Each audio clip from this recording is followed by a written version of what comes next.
Bonjour, bonjour, bonjour à tous. Bienvenue pour ce webinaire sur les haltères implantables. Donc, pour ceux qui n'ont pas assisté au précédent, on avait fait des haltères implantables sur le pacemaker, le défibrillateur. Et là, on va partir sur, je pense, 3 sessions. Donc, ça va être 3 mardis à 1 mois d'intervalle à peu près. On va vous donner les dates très prochainement. Le deuxième est déjà planifié, on va planifier le troisième. L'idée, ça va être de voir les différents aspects concernant le holter implantable. Donc, ça va depuis les indications jusqu'à l'implantation et jusqu'au suivi. Le suivi avec l'interrogation avec un programmateur, mais également par télémédecine et l'interprétation des tracés. Et je pense que du coup, on a quelque chose qui est adapté, je pense à la fois pour les médecins, mais également pour les infirmières, parce qu'il va y avoir des choses extrêmement pratiques. Donc aujourd'hui, je vais être avec Pierre Mondoli, pardon, de Toulouse, et avec Rémi Chauvel de Bordeaux. Je ne sais pas si Pierre est arrivé encore. Voilà, l'idée, on va vous parler aujourd'hui. Tu es là, Pierre ? Pierre, tu es là, super, on t'entend. Et donc, Pierre qui est de Toulouse, moi je suis de Bordeaux, et donc c'est bien parce que, voilà, est-ce qu'on a des expériences différentes, des habitudes différentes? Et on va vous parler de 2 choses aujourd'hui. On va commencer, c'est Rémi Chauvel qui va nous parler des indications, et donc principalement les indications dans le cadre de la syncope, et ensuite dans le cadre des AVC cryptogéniques. Ensuite, on regardera une diapo du CHU de Toulouse, Pierre, qui nous dira le nombre d'appareils en gros qui sont mis pour avoir une idée, hein, et surtout la répartition, voilà, à combien ça correspond, combien sont mis dans le cadre d'une syncope, combien sont mis dans le cadre d'un AVC cryptogénique ou d'une autre cause. Et pour finir, on va reprendre l'implantation. Alors, je pense que c'est intéressant. On a une vidéo en gros qui fait 10 minutes où on voit l'implantation d'un holter implantable et je pense que c'est intéressant pour ceux qui en mettent parce qu'on va discuter des différentes techniques, mais c'est intéressant aussi pour ceux qui suivent des patients pour pouvoir expliquer comment ça se fait. Et voilà, c'est intéressant, je pense, de voir tout ça. Donc, si vous êtes d'accord, on va commencer. Et c'est Rémi qui va commencer et on va voir un peu les indications. Donc, le holter implantable, au tout début, c'était indiqué dans le cadre de la syncope, mais vous allez voir qu'aujourd'hui, on le met vraiment, la partie neurologique est devenue assez prépondérante, hein. On en met beaucoup dans ce cadre-là et je pense qu'il y a d'autres domaines dans lesquels ça va arriver également. Rémi, c'est à toi. Merci Pierre. Eh bien, bonjour à tous. Et juste un dernier point, vous avez la possibilité d'ouvrir votre micro quand vous voulez. N'hésitez surtout pas à commenter ou à poser une question. Ou vous avez le chat aussi. Vous pouvez écrire des choses en bas là. N'hésitez pas à nous dire voilà, si vous avez des commentaires, des questions, des choses comme ça. Le but, c'est que ce soit le plus interactif possible. C'est parti, Rémi. Merci Pierre. Bonjour à tous. Donc moi, je suis Rémi Chauvel, je suis cardio dans le service de Pierre Bordachat. On travaille ensemble à Bordeaux. Donc j'ai ouvert la petite boîte dialogue, hein. Donc si vous voulez poser des questions par écrit, je les verrai en temps réel. Donc, comme disait Pierre, l'idée c'est de discuter dans un premier temps des indications du holter implantable. Donc, on va voir effectivement qu'actuellement il y a 2 grandes indications. On va voir très rapidement, là vous voyez, j'ai mis le très rébarbatif journal officiel. Donc, ça c'est la loi française, c'est ce qu'on a le droit de poser pour que ce soit pris en charge par la communauté. Donc, en gros, voilà 2 grandes. On ne va pas lire tout ça parce qu'en fait, on va voir que c'est dans les recommandations. Ils ont repris ce qui est dans les recommandations, mais globalement, les syncopes inexpliquées et les accidents ischémiques cérébraux. Donc, il faut savoir voilà, que depuis 2019, au journal officiel, dans la loi française, on a les indications prises en charge par la sécurité sociale. La première chose, donc on va voir les indications dans la syncope. Donc, il faut savoir que les recommandations sont assez récentes, mais elles ne sont pas de cette année. Il y a 2 grandes recommandations, c'est 2018 sur la syncope et ensuite un positionnement repris en 2020 par l'ERA. L'ERA, c'est donc un groupement avec notamment dedans la Société européenne donc, de cardiologie. L'idée, c'est, vous avez bien compris, l'intérêt d'un holter implantable, c'est d'avoir un rôle diagnostique, d'enregistrer le rythme cardiaque du patient pendant une durée qui est longue, donc pendant plusieurs années, et donc c'est pour répondre à des questions diagnostiques que l'on se pose chez les patients, évidemment, hein, comme disait notre ancien patron, un défibrillateur, ça fait reveal, un reveal, ça ne fait pas défibrillateur. Donc, il faut la première chose qui est recommandée, c'est devant un patient, donc là on parle des syncopes, devant un patient qui a fait une syncope, c'est d'essayer de trier les patients chez qui globalement on est inquiet et chez qui on n'est pas, ceux chez qui on n'est pas inquiet. Inquiet, ça veut dire quoi? C'est le risque de mort subite, que le patient reparte à la maison après avoir fait sa syncope et qu'un jour il décède de la cause étiologique de sa syncope, que ce soit une cause cardiaque ou non, mais pour nous, c'est essentiellement les causes cardiaques. Et donc, il y a dans les recommandations, c'est finalement assez logique, assez simple, mais deux grandes classifications de patients après une syncope. Le patient qui est considéré à bas risque de mort subite et le patient qui est considéré à haut risque. Dans le bas risque, en fait, on va retrouver tout ce qui est séméiologie d'une syncope vagale, d'accord? Le patient qui a été très pâle, le patient qui a eu des prodromes, le patient qui s'est senti nauséeux, etc. Le patient qui n'a pas d'antécédent cardiologique, le patient qui a fait une syncope alors qu'il était debout et depuis longtemps, par exemple. Et puis, il va y avoir tous les patients qui sont considérés comme à haut risque. Donc, ce sont les gens chez qui on pense qu'il y a un fort risque finalement de syncope d'origine cardiaque rythmique, que ce soit un BAV d'un côté ou une tachycardie ventriculaire de l'autre, en gros. Et donc, il va y avoir le fait qu'on ait des symptômes qui nous fassent penser qu'il y a une origine potentiellement cardiaque, une syncope qui est précédée de palpitations, une syncope qui est précédée de douleurs thoraciques, une syncope qui arrive sans prodrome, donc qui arrive brutalement, et puis un contexte, une maladie cardiaque connue, un antécédent d'infarctus, etc. Donc, première idée, quand j'ai une syncope, j'essaie de stratifier, il y a des recommandations pour ça, haut risque, bas risque. Et en fait, du coup, je vais implanter mon Holter implantable en fonction, l'indication va être posée notamment en fonction de la quantité de syncope qu'il y a eu, est-ce qu'il y en a eu une ou est-ce qu'il y en a eu plusieurs, et de ce risque de mort subite lié aux syncopes. Et donc, en gros, les recommandations, elles sont assez simples. Soit en phase précoce d'évaluation, donc je le mets assez rapidement au patient.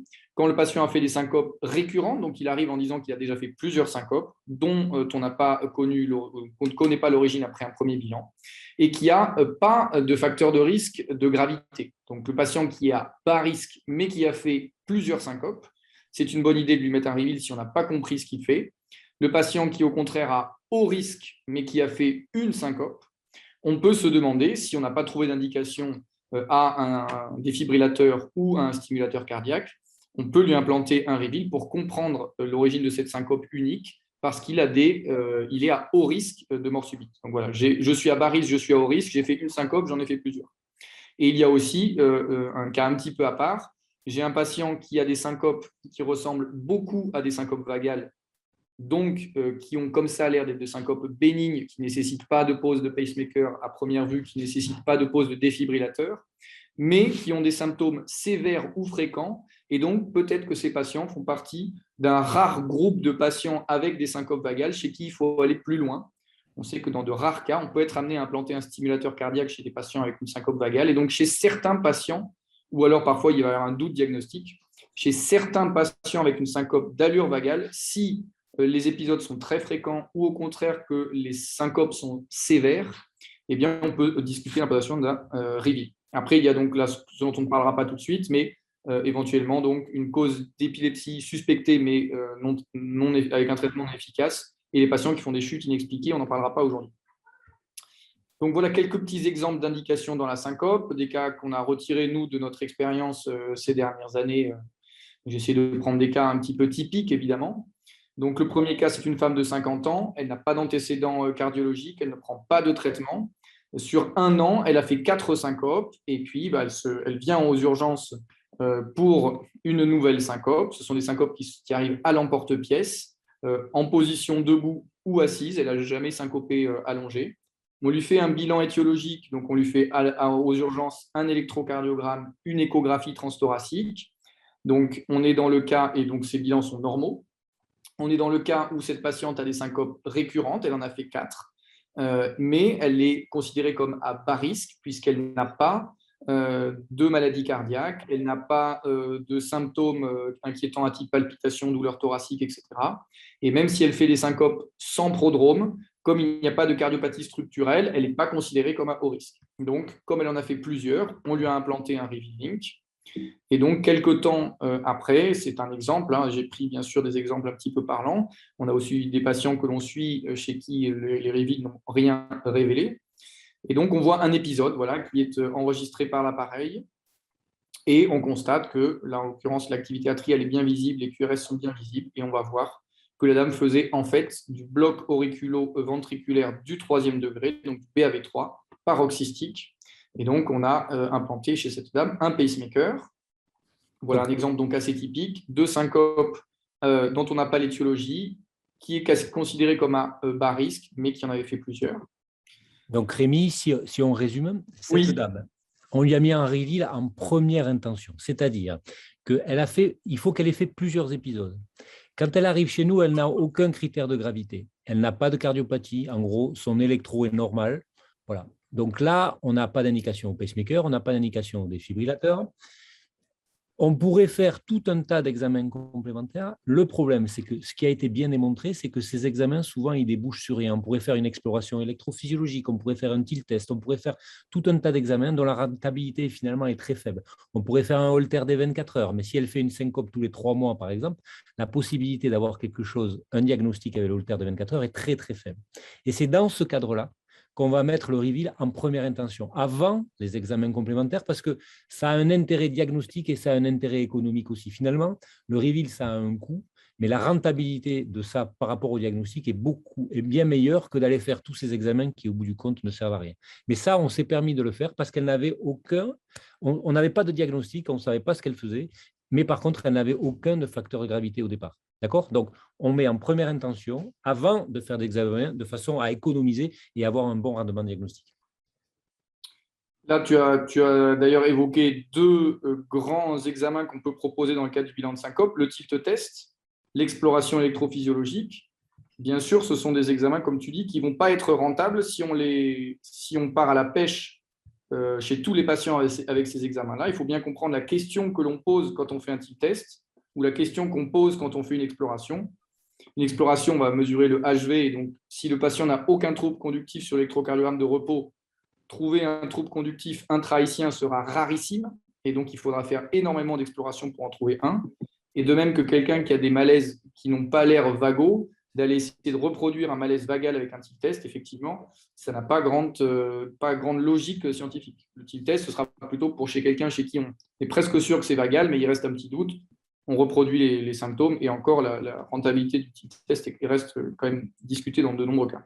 Donc, plusieurs syncopes, pas de cause évidente, pas de facteur de gravité, reveal très très tôt dans l'arbre diagnostique, parce que ça permet les diagnostics. Alors, deuxième cas de figure. Donc ça, c'est un deuxième exemple. Un homme de 79 ans qui fait une syncope unique. Il se retrouve donc aux urgences pour cette syncope sans prodrome. Quand on l'interroge, il n'a pas vraiment fait d'autres syncopes auparavant, mais il y a peut-être des moments où il a un très léger trou noir. Bon, c'est arrivé plusieurs fois depuis 1 an, mais il n'a jamais vraiment perdu connaissance comme le jour où il est arrivé aux urgences. Donc ça, il faut bien garder en tête à l'interrogatoire d'essayer de chercher ce qu'on appelle ces lipothymies, puisqu'on sait que si elles sont bien décrites par le patient comme étant une sensation de tomber dans un trou noir ou de vraiment qu'on est à 2 doigts de perdre connaissance, ça a la même valeur sémiologique qu'une syncope. Cette fois-ci, lui, à l'électrocardiogramme, on trouve une anomalie qui est notable, puisqu'on trouve un bloc de branche droit, un hémibloc antérieur gauche et un BAV1. Donc, il a des troubles conductifs qu'on appelle bloc bifasciculaire, bloc droit, hémibloc antérieur gauche, et peut-être même un bloc trifasciculaire si jamais son BAV1 est lié à la dernière branche. Donc, on a en tout cas une anomalie claire sur l'électrocardiogramme. On a une échographie qui est normale. Donc, en toute logique, on propose l'examen classique dans cette indication, qui est cette fois-ci l'exploration électrophysiologique. J'ai une syncope unique qui est à l'emporte-pièce, donc de base qui est inquiétante. J'ai un électrocardiogramme qui n'est pas normal, et donc je ne suis pas dans le cas des syncopes à bas risque, je suis dans le cas de syncope à haut risque. Cet électrocardiogramme montre un trouble de la conduction, donc je fais l'examen complémentaire en plus qui va me donner plus d'informations sur les troubles de la conduction, c'est la mesure du HV, et il se trouve que cette mesure du HV va être normale. Si elle avait été anormale, on aurait pu tomber dans une indication de stimulation cardiaque. Voilà. Une syncope plus un bloc trifasciculaire avec un HV long, c'est une indication de pacemaker. Là, le HV est normal. Et donc, on se retrouve dans le cas d'une syncope unique, mais chez un patient considéré à haut risque. Et donc, on implante chez ce patient un reveal. Il n'a pas fallu attendre très longtemps, c'est à peu près 2 mois plus tard. Le reveal, le patient enregistre un épisode de symptômes pour non pas syncope, mais nouvelle lipothymie, plus la machine enregistre elle, automatiquement une pause, eh bien, on constate, là pour le coup, l'activité atriale est plus difficile à identifier, mais on constate une grande pause ventriculaire. C'était en pleine journée, donc c'était BAV paroxystique. L'expulsion a été implantée d'un pacemaker dans la foulée. Donc là, on est dans le cas d'un patient qui a fait une syncope unique. La syncope, elle a une sémiologie inquiétante. Ce n'est pas une syncope qui a l'air d'être vagale. Et on est dans un terrain à risque avec donc un ECG qui n'est absolument pas normal. Donc là, on est d'accord, hein, cette présentation clinique, ce patient qui arrive avec sa syncope et son électro anormal, il est évident qu'il ne va pas ressortir comme ça. La question, c'est d'abord, est-ce qu'on met un pacemaker en première intention? Il y a des centres où ça pourrait être proposé, hein, voilà, rien que sur ça. Bon, nous, c'est vrai qu'on a la stratégie généralement d'essayer d'avoir des éléments de diagnostic un peu plus avancés que ça. Donc là, il y a une indication claire à la réalisation d'une exploration électrophysiologique. On va monter des cathéters et on va essayer de voir est-ce qu'il y a des éléments qui nous orientent encore un peu plus vers le BAV. Chez ce patient-là, l'exploration était négative. Donc là, on a considéré qu'on ne pouvait pas ne rien faire parce que la syncope était quand même sévère avec un électro anormal. On a considéré que peut-être il n'y avait pas assez d'éléments suffisants pour aller mettre le pacemaker et on s'est dit, ce qu'on veut, c'est s'il y a une récidive, on veut avoir un diagnostic de certitude et donc on a mis le Holter implantable et quelque part, on espère, ce qui est un peu paradoxal à expliquer au patient, hein, mais que le patient va récidiver de façon à avoir un diagnostic de certitude. Donc, dans ce cadre-là, c'est une syncope à haut risque. On fait tous les examens complémentaires qu'il faut faire. Si le bilan est négatif, alors on peut avoir une indication de Holter implantable comme chez ce patient.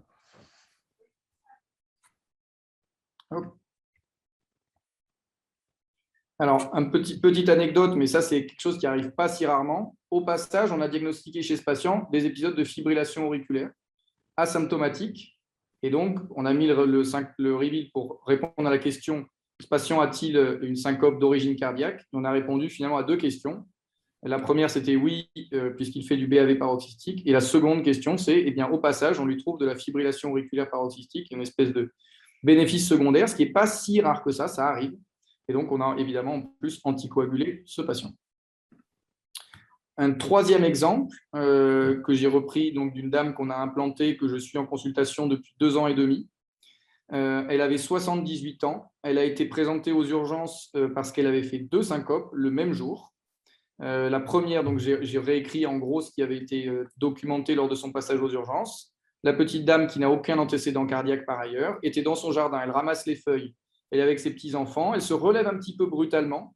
Elle devient toute pâle et elle syncope. Elle perd connaissance. Elle tombe par terre dans le jardin. La perte de connaissance dure a priori quand même à peu près 2 minutes. Alors c'est toujours difficile quand on interroge l'entourage parce que le temps paraît très long dans ces situations-là. Mais a priori, une perte de connaissance qui est longue, avec des myoclonies, donc elle se met, le membre supérieur gauche qui se met à trembler. Bon. Et plus tard dans la journée, cette fois-ci en mangeant, elle était pendant le repas, elle était assise depuis 30 minutes, brutalement sans prodrome, elle devient toute pâle et elle tombe la tête dans l'assiette. Là, la syncope dure quelques secondes seulement et elle se réveille sans syndrome post-critique. Et elle nous est présentée aux urgences. Elle arrive aux urgences avec un ECG qui est presque normal. Elle a un PR un tout petit peu long et des QRS fins, mais donc pas de troubles de conduction majeurs et une échographie normale. Donc là, on est dans un contexte un petit peu particulier. On a des syncopes quand même avec des sortes de prodromes. La patiente est très pâle juste avant. Bon, donc peut-être une syncope qui a l'air vagale, mais on est dans un contexte particulier avec des symptômes qui peuvent avoir l'air sévères parce qu'il y a une perte de connaissance de 2 minutes. La seconde syncope a été sans prodrome. Plus on est chez une dame de 78 ans. Donc, c'est rare de commencer à faire des malaises vagaux à l'âge de 78 ans quand on n'en a jamais fait avant. Donc, on est devant une syncope probablement vagale quand même sur la sémiologie, mais inquiétante, entre guillemets, de par la sévérité des symptômes de la syncope. On lui met un reveal. Et pour le coup, cette dame-là, ça fait 2 ans que je la suis et pour l'instant, on n'a rien enregistré avec le reveal. Voilà, ça fait partie des indications que l'on peut être amené à discuter. Syncope, donc comme c'est dans les recommandations, d'allure vagale, soit elles sont très fréquentes et le patient est très inquiet et on peut mettre donc un reveal pour documenter, pour vérifier que ce n'est pas autre chose. Soit les symptômes ont l'air sévères et on va être sûr que ce n'est pas autre chose qu'une syncope vagale. Et on peut mettre le reveal dans cette situation-là aussi. Ce que tu disais là, c'est que évidemment le reveal, ce n'est pas un traitement Et pourtant, on s'aperçoit que chez un certain nombre de patients, à partir du moment où on met le Reveal, ils ne font plus jamais de syncope. Ça, c'est même des patients qui en faisaient beaucoup avant. Des fois, il y a un côté voilà, curatif qu'on ne s'explique pas très bien, mais voilà, on a l'impression qu'ils ne font plus de syncope derrière. Bien. On va vers les indications dans les AVC. Oui, alors on a un cas quand même intéressant d'un patient aussi à qui on a mis un Reveal pour une indication entre la syncope et les palpitations. C'est un homme de 63 ans qui était connu pour avoir une cardiopathie ischémique, une fraction d'éjection légèrement altérée, qui faisait des lipothymies précédées de palpitations. Donc là, on est un petit peu entre les deux. L'hypothymie, on a dit que ça peut être considéré comme des syncopes. Et on l'a chez un patient qui a une cardiopathie à fraction d'éjection légèrement altérée avec un antécédent d'infarctus. Quand on a des syncopes, un des examens qui est recommandé, c'est de faire ce qu'on appelle un proto-TV, une exploration où on cherche à déclencher une tachycardie ventriculaire. Cet examen était négatif, on a mis un Reveal.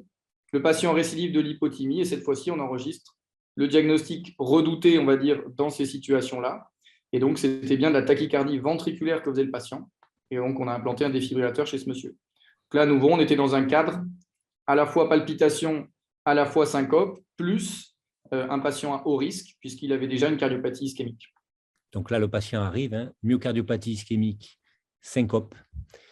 On le voit, il a eu des palpitations avant, c'est quand même très évocateur ça d'un trouble d'urine ventriculaire. Dans ce cadre-là, on fait les examens. C'est évident qu'on ne va pas mettre le Reveal en première intention. On va d'abord faire les examens, on va faire le bilan complet, on va faire l'exploration électrophysiologique. Il se trouve que tout ce bilan était négatif et donc c'est en deuxième intention, derrière les examens complémentaires traditionnels, qu'on propose le Holter implantable. Avec un rendement diagnostique qui là sera élevé, on n'est pas surpris de tomber là-dessus. Et donc, dans les AVC cryptogéniques, là, on est sur une question complètement différente. Ce n'est pas la question de répondre quelle est l'origine de la syncope, etc. Ce n'est pas un diagnostic où on a plusieurs diagnostics possibles dans le cas d'une syncope. Là, la question, elle est unique. C'est un patient qui a fait un AVC. On n'a pas compris pourquoi il a fait son AVC, ce qu'on appelle les AVC cryptogéniques. Donc, c'est 20% des AVC, ce qui est quand même beaucoup. Et on pose une seule et unique question. Est-ce que cet AVC est secondaire à une fibrillation auriculaire, avec derrière une conséquence thérapeutique évidente? Si on voit de la fibrillation auriculaire, alors il faudra anticoaguler ce patient pour éviter qu'il refasse un AVC. Bien sûr, il y a des gens intelligents qui se sont dit c'est facile, on va anticoaguler tous les patients qui ont fait un AVC dont on n'a pas compris l'origine. On a comparé le Xarelto à l'aspirine. Malheureusement, quand on met du Xarelto à tout le monde, ça ne marche pas. Voilà, c'est l'étude qui est sortie il y a 4 ans maintenant. Donc, il faut aller plus loin. Traiter personne ou traiter tout le monde, ça ne marche pas. Donc, il faut aller plus loin dans la documentation de la fibrillation auriculaire après un AVC cryptogénique. Et le Reveal fait partie, donc le Holter implantable, des outils que l'on peut utiliser pour mettre en place un diagnostic sur du coup, plusieurs années. D'accord ? Et donc, en gros, sur un accident vasculaire cérébral, on va faire tout un bilan, évidemment, et le Holter implantable arrivera à la fin du bilan. On va faire l'imagerie, on va faire toute la recherche cardiologique d'anomalie cardiologique de base. Donc, le patient va être scopé pendant qu'il est aux UNV, donc aux soins intensifs neurologiques. On va regarder ses carotides. On va aller éventuellement plus loin en faisant des examens complémentaires plus complexes. Et si jamais on n'a rien trouvé, qu'on est devant un vrai AVC cryptogénique, alors on peut poser l'indication d'un Holter implantable. La question étant évidemment combien de fibrillation auriculaire ça va permettre de diagnostiquer, combien de patients ça va permettre de traiter, combien d'AVC ça va permettre d'éviter et combien ça va coûter. Donc là, c'est vraiment uniquement une question médico-économique parce que bien sûr, dans le meilleur des mondes, il faudra en mettre à tout le monde. Et les quelques patients à qui on trouverait de la FA, il faudrait les anticoaguler. Donc, c'est simplement une question, là, pour le coup, médico-économique. Quand j'ai un AVC et que je n'ai pas le diagnostic, à qui je mets un Holter implantable. Et on voit quand même que les recommandations vont de plus en plus vers, en gros, chez à peu près tous les AVC cryptogéniques. Oui. Donc voilà, clairement, pour que ce soit cryptogénique, il faut d'abord avoir fait les examens complémentaires qui vont bien. C'est-à-dire qu'on fait un bilan complet en neurologie. Et une fois que le bilan neurologique est complet, alors c'est un bilan à la fois neurologique, d'imagerie et un bilan cardiologique. On va faire une écho, on va faire une ETO, on va faire une surveillance scopique. Si tout cela est négatif, voilà, là, on va implanter le Reveal. Et c'est vrai que du coup, ça représente un nombre de patients assez considérable. Tu as un exemple? Oui, j'ai un exemple. Après, là, pour le coup, c'est assez simple, hein. Là, c'est un exemple assez typique puisque c'est un homme vraiment jeune, il a 48 ans. Il est porteur d'une cardiopathie hypertrophique familiale. Alors, pour ceux qui ne le savent pas, il faut savoir que c'est une des cardiopathies qui donne beaucoup, beaucoup de risques de fibrillation auriculaire. Et quand on a en plus une fibrillation auriculaire et une CMH, on a plus de risques de faire un AVC que les autres personnes. Donc, en plus, on va dire que c'est le candidat un petit peu idéal. Eh bien, tout simplement, on suit ce patient pendant quelques années et au bout de, c'était un petit peu plus d'un an, eh bien, on tombe sur un épisode de fibrillation auriculaire et correctement diagnostiqué par la machine par ailleurs, parce que se pose toujours la question de la capacité des algorithmes d'intelligence informatique à diagnostiquer la fibrillation auriculaire correctement. Et là, en l'occurrence, voilà, on voit un rythme qui est particulièrement irrégulier. On a beaucoup de mal à voir l'activité atriale, et ce qui justement peut parfois poser problème. Et donc là, on a diagnostiqué de la fibrillation auriculaire et on a anticoagulé ce patient efficacement. Voilà, la grande difficulté, hein, vous avez compris, c'est que la fibrillation auriculaire, elle peut être silencieuse, c'est-à-dire complètement asymptomatique. Les patients font un AVC, ils font de l'AFA d'abord, ils ressentent pas. Quand ils ressentent les épisodes, ça aide quand même beaucoup au diagnostic. Quand le patient vous dit « j'ai senti des palpitations, mon cœur irrégulier avant » et vous faites l'AVC derrière, le diagnostic, il est assez évident. Le problème, c'est que l'AFA, elle est souvent silencieuse. Donc, ils ont fait des épisodes de FA, ils ne le savent pas. Ils font l'AVC derrière. Au moment où ils font l'AVC, ils peuvent tout à fait être en rythme sinusal au moment de l'AVC. Et pourtant, ils ont fait de la FA silencieuse avant et c'est ça qui va déclencher la survenue du caillot. Donc, nous, on reçoit le patient, il est sinusal. Voilà, il n'a rien ressenti. Il a peut-être fait de la FA, des épisodes qu'il n'a pas ressenti avant. On met le Holter implantable. Soit le patient ressent de la FA et on a le diagnostic, soit il ne le ressent pas et vous aurez un diagnostic automatique par la machine qui va détecter automatiquement. On reverra tout ça quand on analysera le fonctionnement, comment ça fonctionne. Est-ce que vous avez des questions là-dessus, les amis? Bonjour, c'est Aude au troisième. Je n'ai pas compris, moi, l'histoire de l'anticoagulant. Pourquoi systématiquement, si on ne traite pas la... Il me semblait... dans le cas de l'étude. On pourrait, si tu veux, se poser la question. Prenons ce cas de figure. Un patient a fait un AVC. Ouais. On a fait un bilan complet, on n'a pas trouvé. Il est en rythme sinusal. Tu pourrais dire, il est possible, voire probable, qu'en fait, ce qu'il a fait, c'est de la fibrillation auriculaire, si tu veux, sans aucune preuve. Et tu pourrais dire, ce patient, il a fait un AVC, je l'anticoagule, même si j'ai aucune preuve qu'il ait fait de la FA. Ouais. L'étude a montré que ça, quand tu fais cette stratégie-là, c'est-à-dire quand tu anticoagules tous les patients qui ont fait un AVC cryptogénique, ben, ça n'a pas de bénéfice clinique.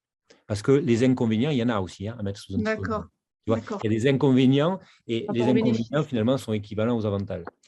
En revanche, si tu fais la stratégie reveal et tu anticoagules uniquement les patients qui ont fait de la FA, alors là, il y a un intérêt conséquent, probablement.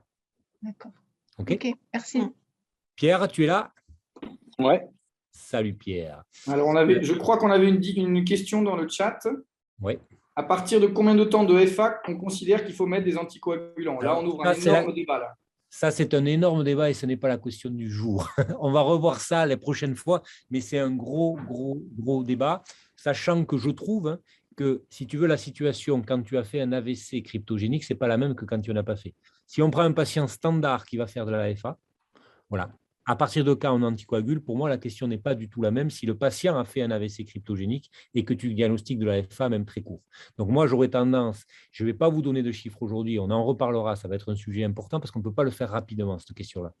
Mais un patient qui a fait un AVC cryptogénique, presque quelle que soit la durée de sa FA, peut-être même en excès, mais j'aurais tendance à l'anticoaguler. En revanche, un patient qui n'a pas fait d'AVC et qui fait de la FA, voilà, un patient tout venant, alors là, pour moi, les durées de FA doivent être beaucoup plus longues avant de débuter un traitement par anticoagulant. Pierre, est-ce que tu as quelque chose à rajouter? Et donc là, j'ai mis, vous voyez mon écran là? Oui, on voit ton écran. Donc, voilà les chiffres de Holter implantable. Donc, vous en mettez combien dans l'année? Ouais, un tout petit peu plus de 200 actuellement. Voilà. Sur 2022, j'ai extrapolé parce que j'avais les chiffres à début septembre. D'accord. Donc, j'ai essayé d'extrapoler. Ça donne... En gros, le problème, je n'ai pas pu te retrouver les chiffres avant 2019 et le moment où on a pu en mettre pour la neuro. Mais en gros, avant la neuro, c'était 50 à 60 par an. D'accord. Et depuis qu'il y a la neuro, la neuro, c'est courant de 2019, donc on est déjà passé à 160. Et actuellement, on est à un plateau au-dessus de 200. Mais il y a aussi, sur les dernières années, là, 17, 18, 19, il y a aussi, comme vous, on avait des aînés qui nous disaient mettez-leur plutôt un reveal avec des sondes, ça évitera qu'ils récidivent. Eh oui. Donc, bon, c'était des façons difficiles et on gérait les syncopes différemment. Mais quand on en arrive à ce que vous avez montré, hein, exactement, nous, on en est voilà, 210, 220 d'une année sur l'autre. C'est assez reproductible sur les 3 dernières années. Et donc, avec une proportion, en gros, 60% dans les AVC, hein, donc c'est conséquent. Ouais. Les 13% là, hors référentiel, ça correspond à quoi? Tu as une idée? Alors, on a quelques palpitants qui ne syncopent pas, à qui on met des haltères implantables quand on n'arrive pas à documenter. Il y a quelques patients avec des canalopathies, des malfoutoses génétiques, là, où on le met en prévention primaire pour voir s'ils font des choses. Certaines brugada, des repolarisations précoces, des trucs comme ça. C'est principalement ça, sachant que, vous n'en avez pas parlé là, mais dans le bilan d'AVC, on est un peu embêté. On n'est pas embêté, mais on a adopté une attitude avec les neurologues. C'est que le patient qui fait un AVC, qui n'est pas vraiment cryptogénique, puisqu'on lui trouve un FOP Asia, Oui. mais quand il a plus de 50 ans, qu'il palpite un peu, qu'il est hypertendu, voilà, tous ces petits facteurs qui font dire qu'ils font peut-être de l'AFA, avant de fermer le FOP, on leur met un haltère implantable. Donc nous, on le classe dans AVC, mais c'est pas exactement. On aurait pu le mettre dans le hors référentiel, je pense. C'est pas dans les recommandations. D'accord. Oui, Voilà. oui, quand on fait le bilan de l'AVC, si on trouve l'existence d'un foramen ovale perméable, donc une communication entre l'oreillette droite et l'oreillette gauche, ça peut être une cause potentielle, effectivement, d'AVC. Donc, on va dire qu'il n'est pas cryptogénique, du coup, puisqu'on a une cause. Et l'idée, ça va être de fermer ce foramen ovale perméable. Et on se dit, une fois qu'on aura fermé le foramen ovale perméable, on aura traité les choses. Et c'est vrai que souvent, on a quand même tendance à mettre un reveal pour rechercher quand même si, en plus, il n'y a pas des problèmes de fibrillation auriculaire associés. Disons que 20 ans, Asia-FOP, AVC, on ferme. Voilà, Ouais. direct. Ouais. Mais 50, 55, 60, 65, hypertendu, diabétique, avec des critères de BPCO. Voilà, là, parce que nos neurologues nous expliquent que dans les études sur la fermeture de FOP, ils étaient tous beaucoup plus jeunes quand même. Donc, les 60-70 ans avec un FOP qui font un AVC, ils n'étaient pas dans ces études-là. Et donc, ils préfèrent être prudents, sachant qu'il n'y a pas, d'après ce qu'ils nous ont expliqué, il n'y a pas un différentiel monstrueux entre l'anticoagulation et la fermeture. Si vraiment, chez ces gens-là, ce n'est pas pareil de mettre quelqu'un sous l'anticoagulant à 70 ans qu'à 20. Quoi.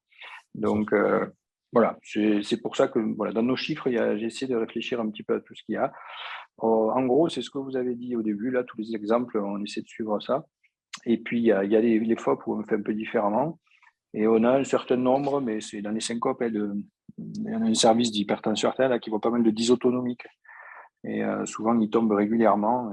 Et c'est un peu ce que tu racontais. On fait une litanie d'examens qui ne nous servent à rien. Là, on a le haltère implantable assez facile pour voir s'il y a de la bradycardie, de la pause, ou pour éliminer la bradycardie et la pause et dire c'est autre chose et on arrête de faire des haltères, des examens qui ne servent à rien à répétition. Oui, ça fait partie des indications qui sont moins reconnues, mais voilà, qui sont. Quand vous avez un patient qui chute, un patient âgé qui chute à répétition, alors souvent on va suspecter une hypotension, par exemple, on va suspecter ce genre de choses-là, puisque tu disais, ça rentre bien dans le cadre de la dysautonomie. Aujourd'hui, il y a quand même des études qui montrent que parfois, quand même, ces patients-là, il y a une composante à base de… Ils chutent aussi parce qu'ils font du BAV. Et donc, il y a une place pour ce genre de choses-là. Même chose pour l'épilepsie. Les gens qui sont diagnostiqués épileptiques et qui, malgré un traitement anti-épileptique, continuent à faire de l'épilepsie. Eh bien, il faut vérifier parfois, attention, est-ce que ces patients qui sont dits épileptiques, leur problème, au fait, ce n'est pas de faire du BAV, quoi. Et donc, le reveal peut aussi avoir son intérêt.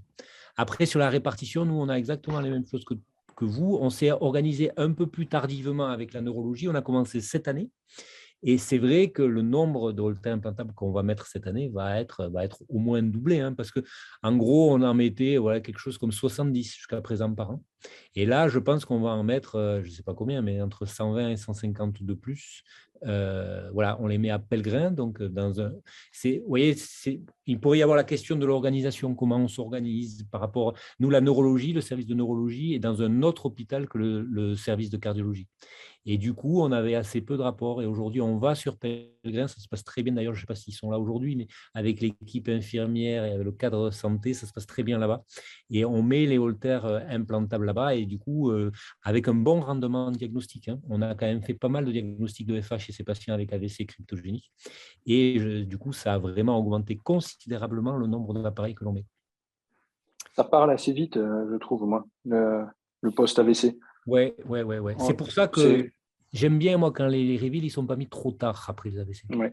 Ouais, ça peut poser des Ça questions. parle, mais c'est dans le cristal, tout ça, on le voit vite. Hein, c'est moins d'un an pour avoir la réponse. Hein. Ouais. Donc, c'est pour ça qu'on essaye vraiment de les mettre au plus tôt et d'avoir l'organisation. Ça aussi, c'est un sujet qui est intéressant, hein, comment on s'organise. Je sais que c'est la même chose chez vous, non, à Toulouse. La neurologie et la cardiologie ne sont pas situées au même endroit.